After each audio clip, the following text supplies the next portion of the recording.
Hello, fans and friends of the Primordial Tao Present Tao podcast. This is Michael Smith, and I'm offering you today a fun solo cast on inner cultivation and self-cultivation.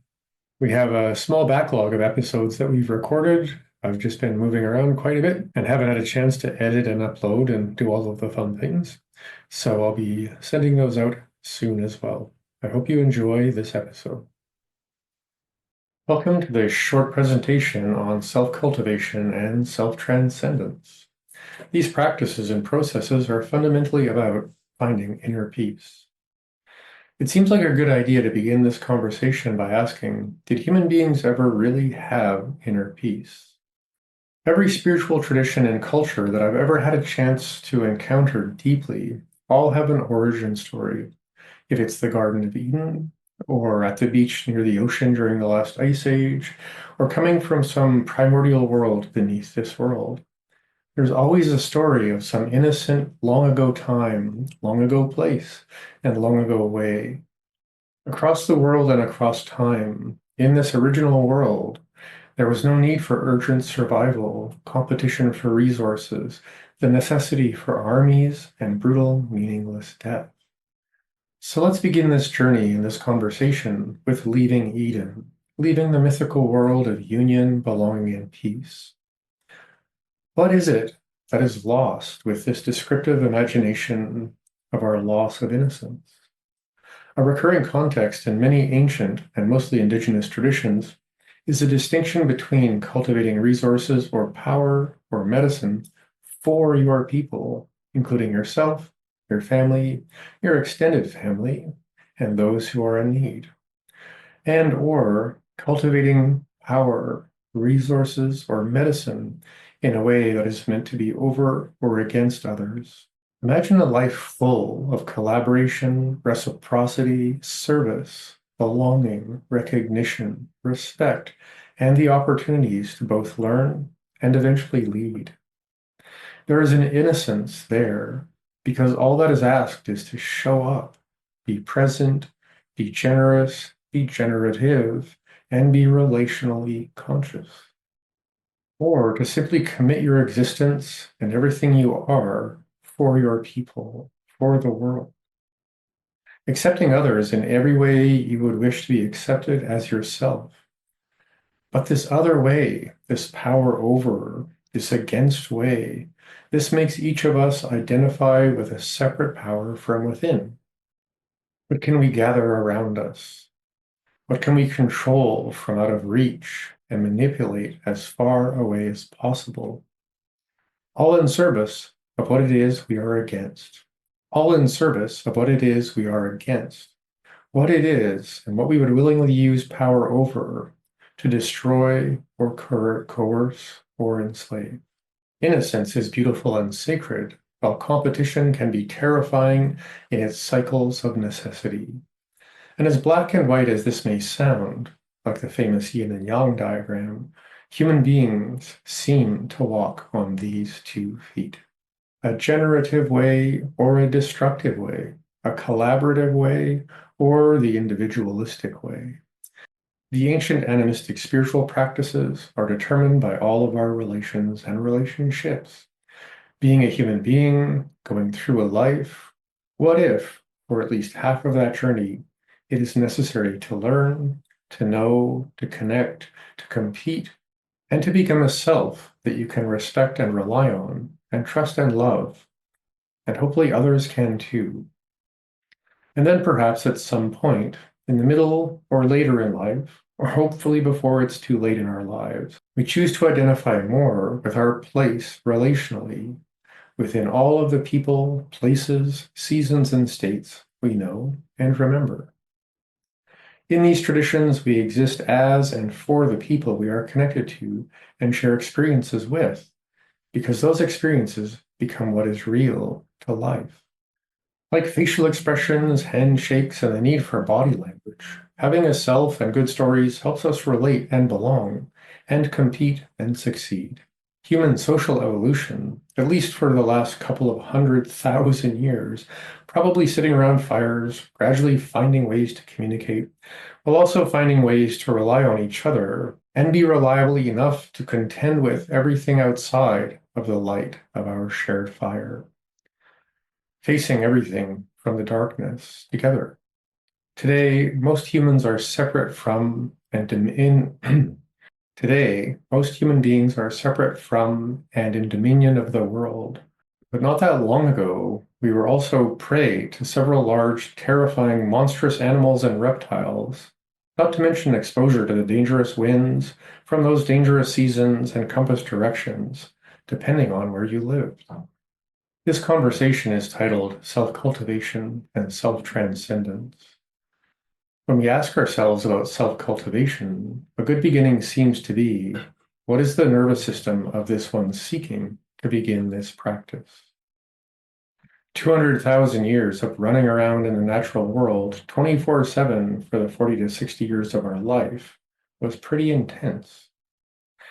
We have a 24/7 nervous system geared for monsters, mayhem, occasionally resting huddled up against evil spirits and cold winds. That nervous system has a memory of how intense, highly consequential, and grippingly, somatically, and viscerally engaged life has felt when important things are happening. In our spiritual practices, in our plant medicine ceremonies, our meditation sessions, there are terrifying moments of aloneness, silence and abandon, craving and woundedness. It is necessary for us to begin by meeting and then engaging with, and then through this ancient and intense survival nervous system that knows to be alone is death.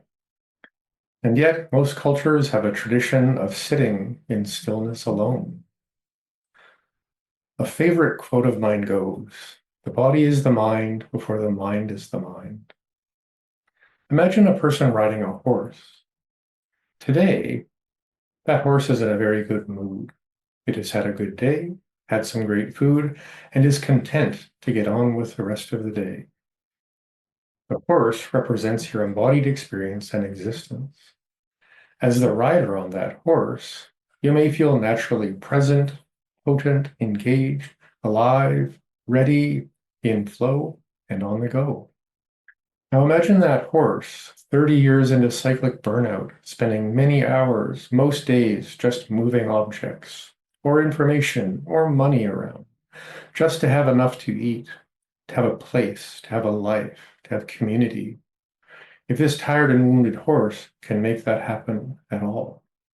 Being that horse is a path of attrition and pain, just surviving in a different environment.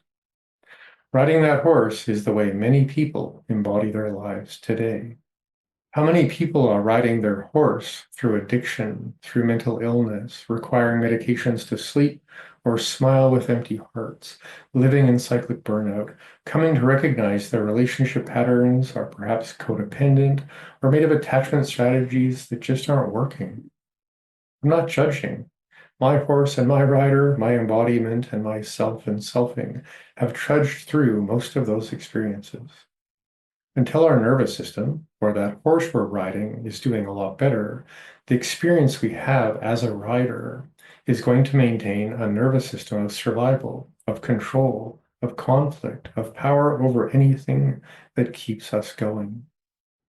Spiritual traditions like Taoism, Buddhism, and some indigenous traditions implore seeking an enlightenment, or a reunion, or a big sigh, or a great perhaps, an experience that seems to exist below the survival mind.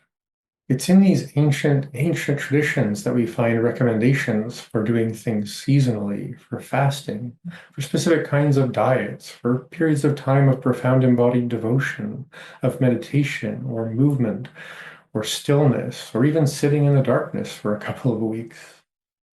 It is inevitably true that the obstacles we face are the way. In modern life, many of us feel like highly distracted and stimulation-addicted riders on a bedraggled and burned-out horse that may or may not have a chronic illness to carry as well. All of this needs to be met very authentically before cultivation can truly begin.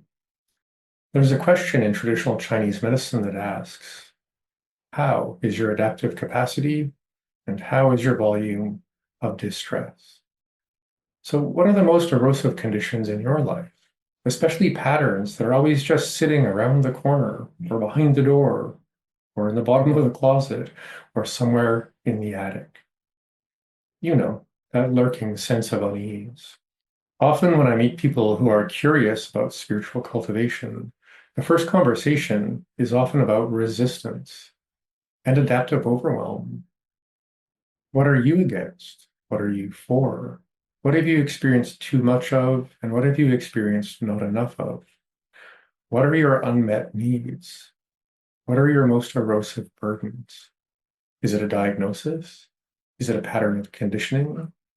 Are your unconscious patterns using your energy more than you are? Do you have the energy and the adaptive capacity to sit with it all, with your aloneness, and to completely embrace reality? Inner cultivation takes a considerable amount of focus and energy, and rest, and resilience, and willingness, and devotion, and sometimes even some discipline. Cultivation also asks you to release into the liminal abandon of animistic reunion. Said another way, to trust something beyond yourself, to allow your horse and rider to experience something beyond protective selfing, beyond the process of becoming the one who eventually you probably want to let go of anyway. If you feel restless or have a nervous system, perhaps a tired, wired, and jumpy horse, both embodied meditation and especially stillness meditation can be a kind of hell, but also a need. Let's navigate this inner journey with some more imagery. The following imagery is useful in many ways, so please play along with what it's like somatically and experientially. A helpful way to look at this adaptive overwhelm is to imagine that you are flying a helicopter. There you are, flying this helicopter, and now it's time to land your helicopter, and for whatever reason, you need to land it on a moving train. You need to land on this moving, elusive, and often rattling train because that's where you get fuel. And once you have enough fuel, it's necessary to take off again and go and do the things that helicopters need to do, need to face in life, and need to move with as life. Now, this train also has to go through tunnels. Sometimes it has to stop at train stations to get more fuel for itself. That train needs to come home to authenticity, embodied ease, emotional and mental stillness. If your nervous system is nervous, if you live in adaptive overwhelm, life will ask you to get really good at landing your helicopter on a moving train. Can you calm your embodied mind? Imagine landing that helicopter, landing in your embodiment, releasing, relaxing, aligning, and becoming stillness. Stillness, like many aspects of life, it's a quality, it's a state, an unfolding discovery, a remembering. A short aside, in a certain aspect of math or mathematics, you can actually cut a string in half forever. Consider cultivating stillness as cutting movement and agitation and restlessness in half forever. So perhaps instead of feeling into the experience of, I am now still, perhaps the horse and the rider would like some time just exploring and experiencing the many attributes, qualities, states, and benefits of stillness-ing. Self-cultivation and self-transcendence are absolutely about conscious selfing. We all begin by adding, and as wisdom settles in beside us, hopefully we will learn about selfing in the opposite direction, or the gradual letting go of needing a self at all. Again, self-transcendence begins with selfing. It takes a certain trust in the process of selfing, of becoming yourself, of being both a horse self, an embodied nervous system with needs, and a rider self that navigates social interactions and many negotiations with your experience of now to truly let go. Many cultivation practices begin with becoming still enough to find the inner fire, inner radiance, and sacred autonomy of both of those selves, your horse and your rider. that co-creative place where all of our relationships are open to shifting in some way, especially those inner relationships. There's a point in life and in meditation when we become consciously discerning, restored enough from the burnout and the dopamine extractions of our modern daily lives that we remember wholeness and being completely at peace. Cultivation takes energy and time, peace and stillness. This state makes moments of transcendence possible, which connects you with a different source of energy. Now, you are ready for the deeper challenges that only come from living beyond the self. Now, inner cultivation, self-cultivation, and self-transcendence are aspects of life that are before you. Before you in two ways. Before you in the direction you are going, and before you as the mind we all were before we were born. Given that self-cultivation and self-transcendence are a practice, it is very easy to see this as a practice of accumulation. At a certain point of self-cultivation, trust and wonder take on their own momentum, accumulation, or familiarity with self-transcendence. What if this self-transcendence is experienced mostly before you fall asleep, just when you wake up, sometimes in your dreams, sometimes during sex, but most of the time in your embodiment practice, your breathwork practice, and your stillness practice? Finding a path. Today, in the modern approaches to practice, it is almost more efficient and convenient to find a path that ends in ism, if it's Stoicism, Buddhism, Taoism, or many other paths. They are all great ways to build momentum. Most ism traditions, however, risk attaching to one's identity, making selfing potentially more of a challenge. As long as you are aware of that risk, almost any ism as a system of practice can build enough momentum that the practice and the journey isn't really about the ism anymore. So find a good ism, but remember, self-transcendence has a subvert purpose that eventually must be beyond isms and beyond a self and selfing. Self-transcendence is just the beginning. There is a truth in some circles called apophatic realization.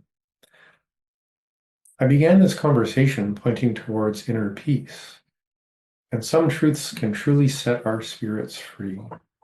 Apophatic means different things to different people, but most commonly, it is a denial of the possibility of any human mind to comprehend or understand something like God or Godding, Tao or Taoing, Creator or Creationing. Apophatic reunion is essentially beyond thoughts, feelings, words, or knowing. The first line of the Tao Te Ching, the second most translated book in the history of human beings, says, Dao Ke Dao Fei Chang Dao. If you can put it into words, you are not talking about the realization experience of Taoing, Godding, creationing. If you can put this into a recognizable, structural, amicable thing, it is not what we are all experiencing directly in moments of realization, reunion, or enlightenment. In the Lakota language, which I have some familiarity with, the term Wakantanka is often mistranslated as the Great Spirit, or somewhat closer as a Great Mystery. To transliterate Wakantanka into English directly would actually mean vastly beyond all possible comprehension. That mystery isn't a person, a place, a thing, or a noun. It's a relationship, and if you cultivate awareness beyond a separate self, there is an experience. Yes, this is a silent, empty, and pregnant pause. Many ancient and some modern tradition speak of emptiness or nothingness. What if that actually suggests a no thingness? No this or that, me or you, as a separate object, thing, or noun. Tao is not a thing. Great mysteries and spirits are not things. What if spirit is a verb? Cultivation remembers that we are all innate, or we inherently belong in and as this creationing. After all, we are here. You are here. You are this. All of this. Perhaps we are here to enjoy being an animal, a noun, or anima-ing, a verb, as spirit embodied. Being spirit in action is your birthright, your baseline, the happy place for your horse and your rider, and other attributes I'll speak to at another time. Self-cultivation and self-transcendence begin with a willingness to be slightly humorous and patient and curious about what you are doing with yourself and with your selfing journey. So here's something to try. In every solo cast that I'm going to do in this series on inner peace and the practices of inner cultivation, I will share a try this moment. So try this. Imagine meeting your younger self for tea. You are older and you are wearing a costume. As you sit and get to know this younger one, are they seeking social confirmation, connection, respect, and belonging? Can you completely appreciate their innocence and nervousness? Can you fully accept any anger and or resentment or sadness, if there is some, without judgment or shame? Become curious for a moment. What exists beyond a correct or better self? Imagine listening to your younger self espouse their resume of experiences and accolades and wins and maybe a few strategically placed humble losses. Sit with and embrace the momentum of yourself and your early story. Where are you at now with that anger, that loss, that sadness, that grief, that resentment, that rage in your life and your heart now? What have you learned? What have you unlearned? It's not a competition, it's just an opportunity for some conscious selfing to see if your train tracks are going where you need them to go. This is a gentle way to ask yourself if you are getting where you want to go now, given where you needed to go then. Back to some imagery. Imagine you are flying that helicopter and you have chosen to get some perspective. So you decide to fly very high. As you are looking down, noticing the way your tracks move across your life, across the world, across your culture, your society, your family, your relationships, and your relationship with yourself, how much of your journey has been predetermined by culture, by conditioning, and by 200,000 years of the innocent urge to need to keep going, keep hunting, and keep your people safe. From an embodied stillness point of view, can you land your helicopter in this moment? The next time you go into your practice, take some time and learn to stop your inner train. If you trust reality and perhaps your sanity, consider getting off of the train. The need to make progress needs to be balanced with a need for reunion, connection, curiosity, and wonder. Imagine stopping and then leaving that train and the tracks, at least for a time. Take a walk on the land, on your inner landscape. Touch that land in a sacred way. Become the land as the land for the land. Again, become the land as the land for the land. The next time you are in nature, take off your shoes. Let your skin be selfish for some sunlight. I offer this imagery as a practice. For many of us, we need imagery to see the world and to understand how things relate to each other. Your land is a representation of your body, the soil of your tissue body, your flesh, muscles, tendons, and bones, and your somatic felt sense of being and embodied being. Your inner landscape is the terrain of inner cultivation, at least for the first year, or three, or maybe 10. This is where one builds momentum towards transcendence. Self-ing, creation-ing, land-ing as the land, releasing as yourself, while also releasing the attachment to a separate self. In your helicopter, sometimes notice that you are skying as well. Imagine flying up into the sky, right next to the sun, becoming as radiant as the sun's light, in the sky, for the sky, as the sky, in the sky, as the sky, for the sky.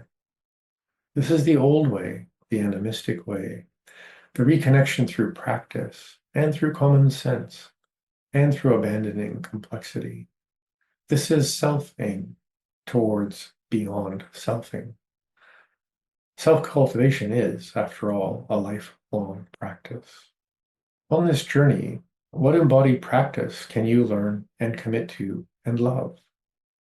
Without a regular embodiment practice, stretching, toning, feeling, relaxing, releasing, realigning, sometimes grieving, sometimes raging, sometimes shaking, as approaches to embodied presence, you may be riding a horse in survival mode, and your helicopter might feel like it's running out of fuel. The body, your body, being the mind before your mind, needs to be honored and met. This is your horse. Care for it well. Give it a name. This is the crucible of your journey. Honor your inner rider, your relationship with selfing. This is the furnace of your journey and of self-transcendence. What stillness practice can you learn and commit to and love? Stillness is an arriving, a forever arriving. Stillness is an aspect of practice that you can cut in half forever. My teachers all encouraged a balance of standing, seated, and lying down stillness practices. Today, I highly recommend lying in a sensory deprivation tank weekly for about 3 months. Let me know what happens. In one tradition I follow, spending at least 2 weeks in the dark is considered a necessary stage in cultivation. That experience, by the way, will quite literally blow your mind. What stillness practice feels like a place you can trust, not only for your horse to keep you present in your aliveness, but for you, the talking, thinking, and feeling rider who is just learning to sit still again and again and again. There is nowhere to go, and there is no one to become. This is not about selfing anymore. It's about transcendence. Life needs balance. Selfing will continue, and perhaps community and relating will also guide you on your path. What kind of co-regulation practice or group practice are you open to? What ceremonial practice, talking circle, healing circle, addiction circle, men's or women's circle, as a practice, would you be willing to commit to attending and perhaps even leading someday? This is a great way of maintaining authenticity on your journey of selfing as you become your whole self and as you let go of the parts of yourself that no longer need to be held up and seen. This is a great way of maintaining authenticity on your journey of selfing as you become your whole self and as you let go of the parts of yourself that no longer need to be held up and to be seen. Or as a shield between you and who you're afraid of being seen as. What tradition has books or podcasts you find inspiring? Great poetry, great literature, great stories, great songs, the wisdom teachings, practical tools, some ethics, perhaps even some psychological tools, tactics, and principles that may allow and inspire you to live an ethical and purpose-driven life. What common sense approach to your health and longevity makes the most sense to you? After all, longevity is the best way to experience and express your gratitude for this life. As this conversation comes to a close, I would like to quickly introduce myself and why I'm making these solo casts and videos. My name is Michael, and I began learning meditation and martial arts almost 50 years ago. I became a formal student in Taoist and Shaolin lineages 40 years ago, and 35 years ago I made the commitment to study Taoist inner cultivation, called Xiudao in China and often referred to as Neigong in the West. I eventually became a formal recipient of the Yidao Huanyuan family tradition in 1994. Yidao Huanyuan means a reunion with Source. through the practice of healing. Now, I am gradually retiring after a 30-year career in integrative medicine, combining traditional Chinese medicine and functional medicine, and my focus has been on where autoimmunity, trauma, and addiction intersect. For 20 of those years, I've been a professor of clinical medicine. 2025 marks the beginning of reorienting my life and work towards the next 30 years. The first step, from a traditional practice point of view, is to begin sharing what I have learned. I still see patients virtually, if you know anyone in need of my experience. I am presently beginning the process of finding and training apprentices in these two traditions. First, in the complete Shaolin connective tissue transformation and longevity Qigong system, known nowadays as the I Ching. Second, and my focus in this conversation, is on inner peace through inner cultivation. Again, this can be referred to as Xiu Dao or Neigong or Neidan or perhaps a complete system of practice in meditation. The Neigong course begins in late September in 2025. This course is the first year in a 3-year lineage apprenticeship in the family tradition that I learned. This endeavor is meant to offer people a complete system of practice and a way that supports all of the components I have described above. In my experience, a complete system includes an embodiment practice, a stillness practice, a co-regulation or group practice, and some traditional wisdom teachings and conversations. As well, some health and longevity practices like a good diet, regular exercise, good sleep hygiene, and many other choices you can make towards your vitality. If you are interested in learning more about the Neigong course, please go to somadaoqigong.com, SOMADAOQIGONG, somadaoqigong.com. And if you click on the courses tab, just look over to the right and there will be the Neigong course. We start September the 24th this year. Thank you for taking the time and space to join me in this conversation. I look forward to sharing another conversation with you in the next one.